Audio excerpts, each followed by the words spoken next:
सैफ अली खानला लीलावती हॉस्पिटलमध्ये पोहोचवणारा रिक्षा चालक माझावर। हॉस्पिटलमध्ये नेताना सैफची अवस्था कशी होती याचं केलं सविस्तर वर्णन।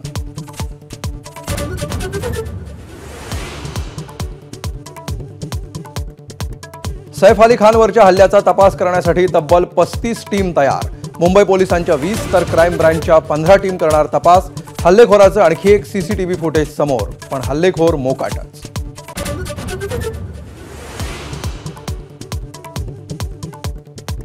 हल्ल्यानंतर सैफच्या पाठीत अडकलेल्या चाकूच्या तुकड्याचा फोटो समोर।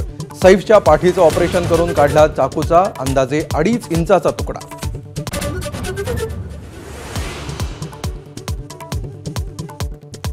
सैफ अली खाननं हल्ल्यावेळी दाखवलेल्या धाडसाचं लीलावतीच्या डॉक्टरांकडूनही कौतुक। रक्तबंबाळ अवस्थेत एखाद्या घायाळ सिंहासारखा तैमूरला घेऊन हॉस्पिटलमध्ये आल्याची डॉक्टरांची माहिती।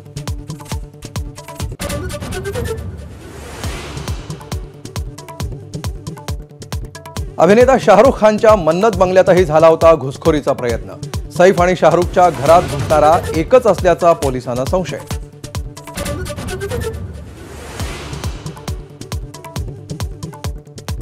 वाल्मिक कराडचे दुसऱ्या पत्नीच्या नावानं पुण्यामध्ये आणखी 3 फ्लॅट। एबीपी माझाच्या इन्व्हेस्टिगेशनमध्ये माहिती समोर।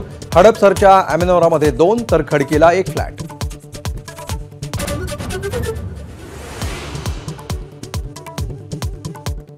गोळीबार आणि दुहेरी हत्येनं बीड जिल्हा हादरला। आष्टीमध्ये जमावाच्या हल्ल्यात 2 सख्ख्या भावांची निर्घृण हत्या, तर अंबाजोगाईमध्ये जमिनीच्या वादातून हवेत गोळीबार। एबीपी माझा, उघडा डोळे बघा नीट।